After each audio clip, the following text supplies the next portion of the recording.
taxes, bitch. I own my Sir, get I back. own my Sir, Don't do it. I own my Don't man.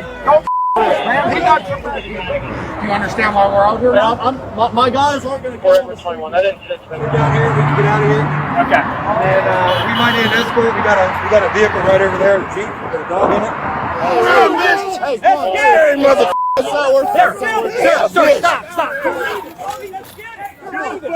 No. Hey, come on. It's not worth it. It's not worth it. I got the wrong neighborhood. Guys, it's not worth it. They ain't gonna come to y'all neighborhood and do that. It's not worth it, guys. Hey, it's not worth it. We'll get that. Just it ain't worth it. It ain't worth it. Back, bro. It ain't worth it. Back. It ain't worth it. Back, guys, back. Bro, it ain't worth it, man. It is. It's not worth it. You know it is. It ain't worth it for these ignorant ass people. Hey. Guys, y'all gotta get out of here. It's not worth it. They're leaving. Get that up out of here. Get your bitch ass out of here.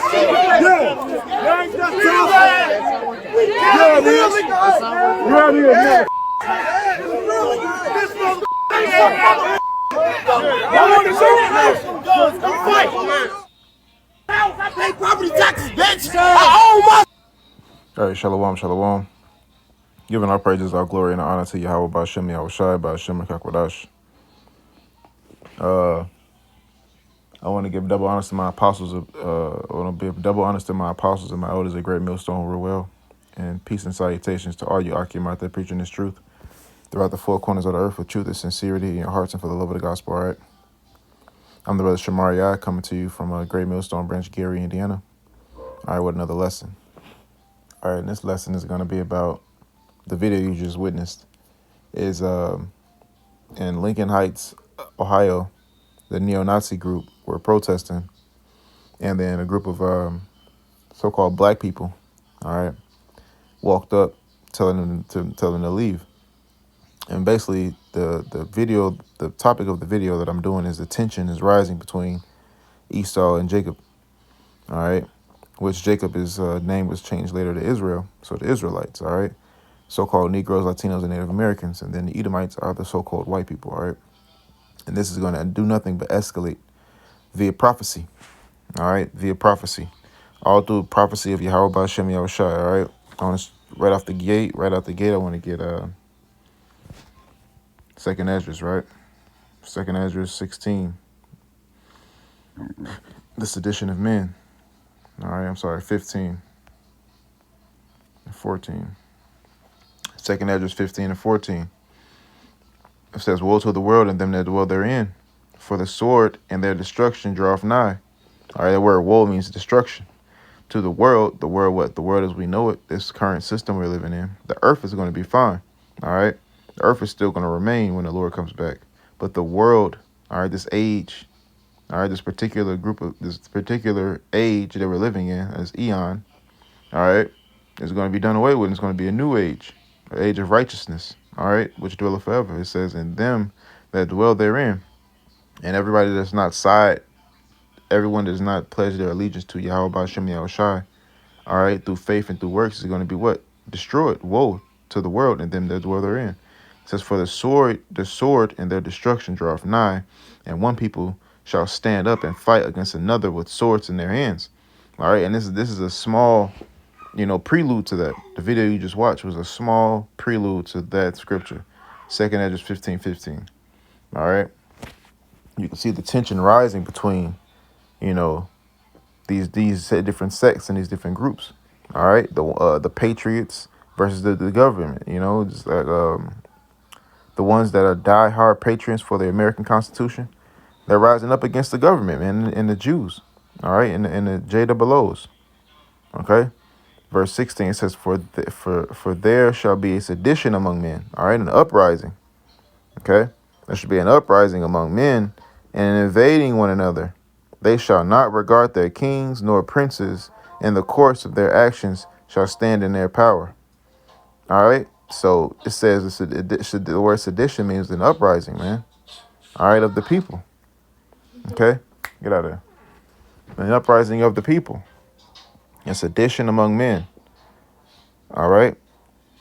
And invading one another, and they shall not regard their kings nor princes. And this is a prophecy.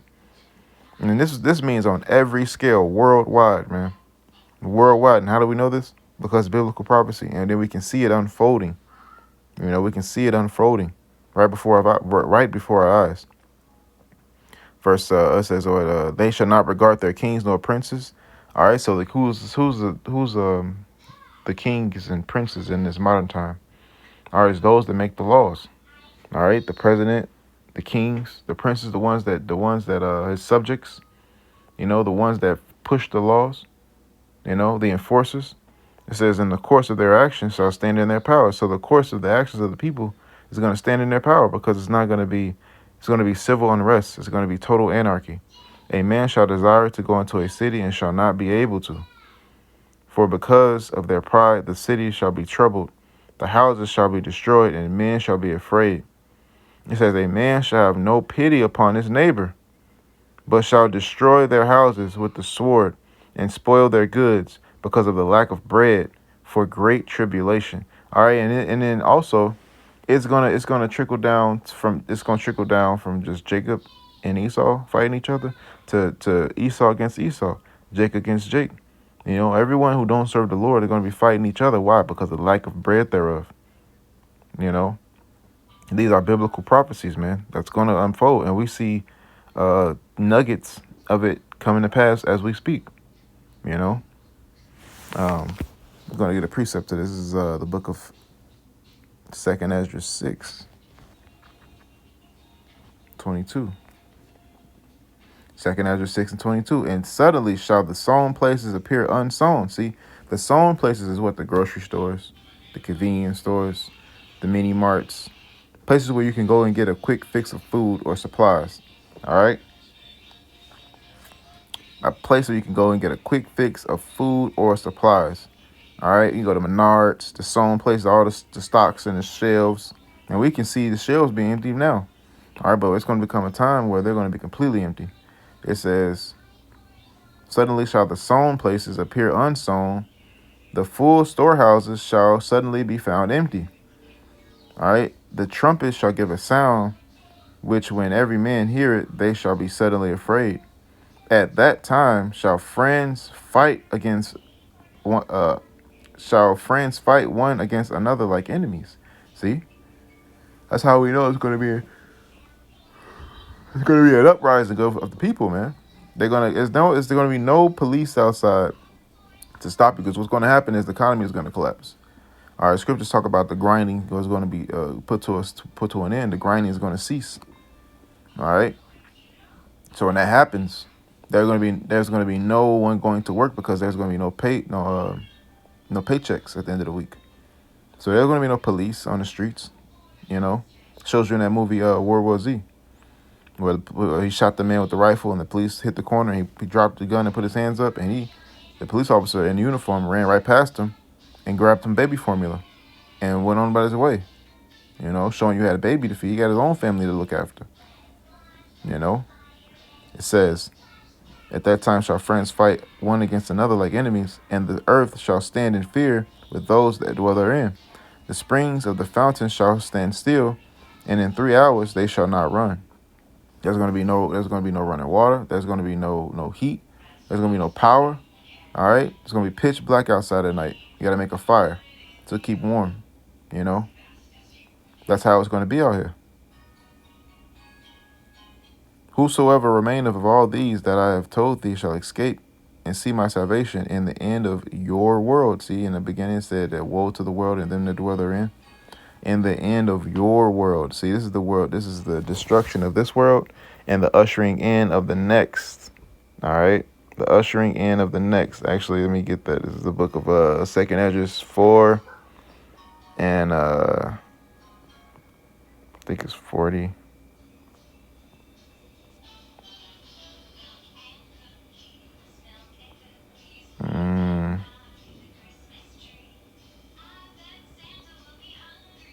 It's 44. It said,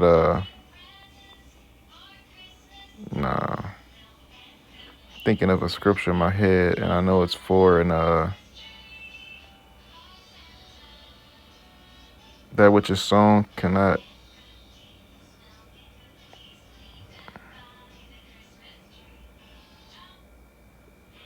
I think I passed it. Here it is, 30. 29. This is 2nd Ezra 4 and 29. If therefore that which is sown be not turned upside down, and if the place where the evil is sown pass not away, then cannot it come that is sown with good. All right, what's the sown with good? The kingdom of heaven. All right, so what's already sown has to be destroyed. All right, it says, let me read it again. If therefore that which is sown be not turned upside down, which already is sown is evil, deceitful lust, riches, but gotten by deceit, iniquity, war. All of this is already sown. These are things that's already sown. So it has to be turned upside down in order for the good to be sown with the kingdom of heaven. All right. It says,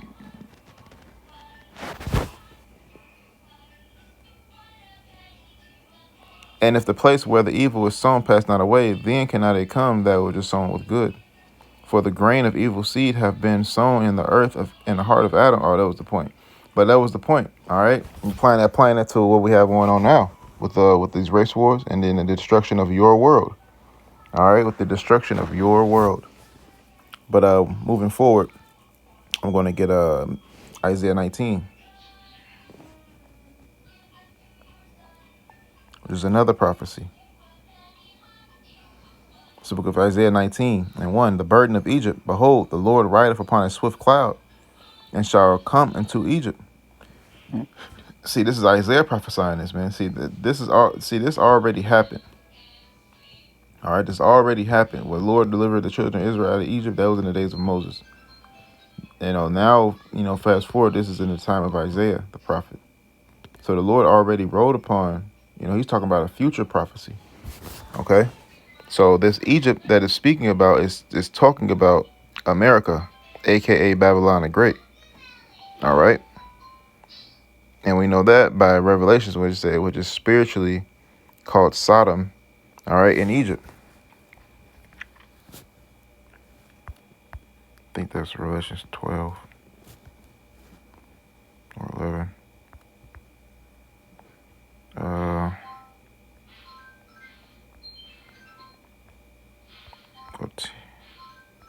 think it's 10. Which is spiritually Sodom in Egypt.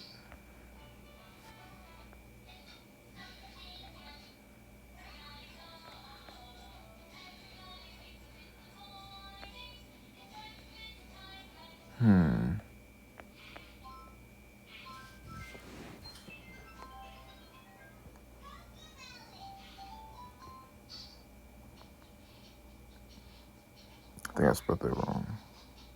Sodom. E-G-Y. E-Y-G-E.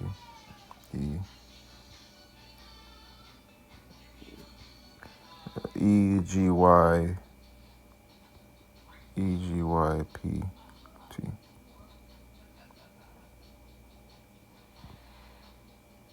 Eleven and 8. Thought it was 10.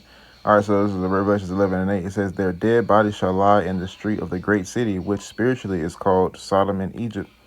There also our Lord was crucified. All right, so this is talking about America. All right, and how was the Lord crucified over here in America? By covering the lies and the blasphemies that they do against him. All right. Now going back to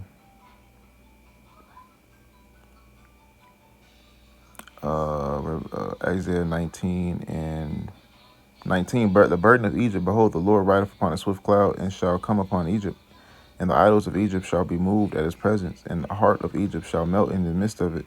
And I will set the Egyptians against the Egyptians, and they shall fight every one against his brother, and every one against his neighbor, city against city, and kingdom against kingdom. All right, so this is a prelude, you just saw it, this is a prelude to what's going to come to America. It says, and the spirit of Egypt shall fail. See, Egypt's talking about America. And the spirit of Egypt shall fail in the midst thereof, and I will destroy the counsel thereof. And they shall seek to the idols, and to the charmers, and to them that have familiar spirits, and to the wizards. All right. So they're going to try to defeat, they're going to try to get comfort through their idols, man. Which an idol can be whatever you worship, put over Yahweh Shem Yahweh Shah. You know about that by Exodus 20. Exodus 20 and 1 on down. Whatever you put over Yahweh Shem Yahweh Shai, that's your idol. So you're going to run to whatever, you put before the Lord until we comfort, So it says, and the Egyptians will I give over into the hand of a cruel Lord, and a fierce king shall rule over them, saith the Lord, the Lord of hosts. And which is what? Yahweh Shem Yahweh Shai. Hey, going back to this 3 though, going back to that Isaiah 19 and 3, when you go to Isaiah 47, it says, stand now with thine enchantments. All right. So it said what? It should seek to go back to this familiar spirits. I said 40, didn't I? 47. 12. Sorry, 11. It says Isaiah 47, 11. Therefore shall evil come upon thee. Thou shalt not know from whence it riseth. And mischief shall fall upon thee. And thou shalt not be able to put it off. And desolation shall come upon thee suddenly, which thou shalt not know. Stand now with thine enchantments, and with the multitude of thine sorceries, wherein thou hast labored from thy youth. If so be thou shalt be able to profit, if so be thou mayest prevail, which you won't. All right, but stand now with your enchantments in the multitude of thy sorceries. And what does 19 and 3 say? It says, and the spirit of Egypt shall fail in the midst thereof, and I will destroy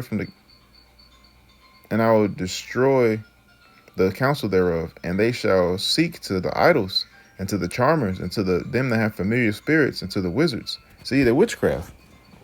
Hey, but it's not going to profit you, man. Stand with it and see if it profits you in that day, but it's not.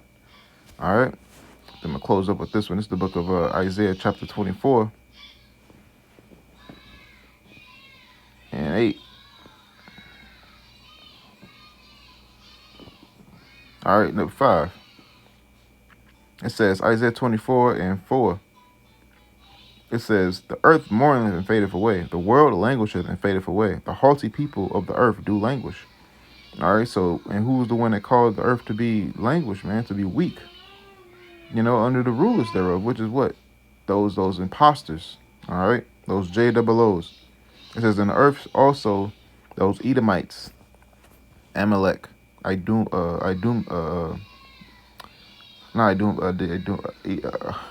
is the land. Idumea. It says, and the earth also is defiled under the inhabitants thereof, because they have transgressed the laws, changed the ordinances, and broken the everlasting covenant. And those are exactly the people that have done that, man, and influenced the whole earth to do the same. By what? By way of their power. Therefore hath the curse devoured the earth, and they that dwell therein are desolate. Therefore the inhabitants of the earth are burned, and few men left. All right. It says, the new wine mourneth, and the vine languisheth. All the merry-hearted do sigh. The mirth of taverns ceaseth. The noise of them that rejoiceth endeth. The joy of the harp ceaseth. So it ain't no more, drinking wine with a song anymore, man. Ain't no more getting drunk to have a party. They gonna be getting drunk to numb the hell that they be catching. All right, verse 9 says, they shall not drink wine with a song. Strong drink shall be bitter to them that drink it. The city of confusion is broken down. Every house is shut up that no man may come in. See? Going back to that sedition of my man. Why is the house shut up that no man may come in? Because friends going to be invading one another. Because there's not going to be no one to protect you. There's going to be a lack of bread. The storehouses are going to be empty. It says, there shall be a crying for wine in the streets. That wine is representation of doctrine. There's going to be crying for answers in the streets. All joy is darkened. The mirth of the land is gone. And the city is left desolation. And the gate is smitten with destruction. And in what city? That city of confusion. All right, when you go into the word Babylon, right, it means Babal, which means what? Confusion. So the city of confusion, which is the daughter of Babylon, which is America, and it is a city of confusion, man, because what? They transgressed the laws. What did it say? It says, the earth is defiled under the inhabitants thereof, because they have transgressed the laws, changed the ordinances, and broken the everlasting covenant. So now, instead of having order in the land, there is what? Confusion. So now the city of confusion is broken down, and every house is shut up that no man may come in. It's gonna be looking like the Walking Dead, man, in the coming times, in the times to come, man. That's why it's high tide no wake out to sleep. You know, now more than ever. It says, there is a crying for wine in the streets. All joy is darkened. The mirth of the land is gone. The city is left. In the city is left desolation, and the gate is smitten with destruction. All right, that was about it. But Lord willing, man, the point was made about the sedition of men. It's going to be a sedition of men. And in the next video, I'll do a video on telling you how to come back to Yahweh Shem Yahushua, the law, statutes, and commandments, and how to be accepted of Him, to be saved or delivered. All right. Until next time, Shalom.